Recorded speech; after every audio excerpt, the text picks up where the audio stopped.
नांदेडमधील सर्व समाज बांधवांनी या ठिकाणी हा प्रण केलाय की हा धनगर जमातीच्या एसटी आरक्षण लढ्याच्या इतिहासातील शेवटचा लढा असणार आहे। देवेंद्र फडणवीस यांनी 2014ला लाखो बांधवांच्या समोर जाहीरपणे सांगितलं होतं की आम्ही सत्तेत आलो तर पहिल्या कॅबिनेटमध्ये आरक्षण देतो। लिखित सुद्धा त्यांनी दिलं होतं।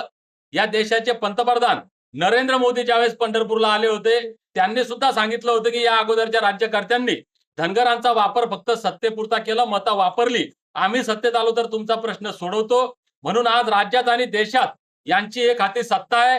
त्यांनी आम्हाला शब्द दिलेला आहे। गेल्या 10-11 वर्षापासून आमचे या शब्द पुन्हा फसवणूक करत आहे। आता फसवणूक करण्याची फडणवीसांना आणि मोदींना संधी नाही। पाप दाखवणं तर श्राद्ध घाल या पद्धतीनं आता त्यांना एकतर सांगावं लागेल की जे 36 नंबरला आहेत ते तुम्ही नाही, तुम्हाला देता येत नाही।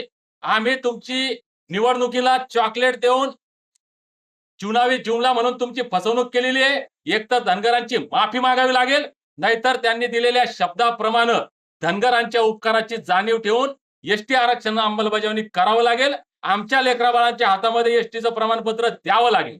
आंदोलनाचं स्वरूप कसं राहील आपलं? आंदोलन जालन्यातून आम्ही निघणार 21 तारखेला मुंबईच्या आझाद मैदानामध्ये जाणार आहोत आणि जोपर्यंत फडणवीसांनी महाराष्ट्रातल्या 2.5-3 कोटी धनगरांना दिलेला शब्द पाळून आमच्या लेकराबाळांच्या हातामध्ये एसटीचं प्रमाणपत्र मिळत नाही तोपर्यंत हा लढा सुरू राहणार आहे।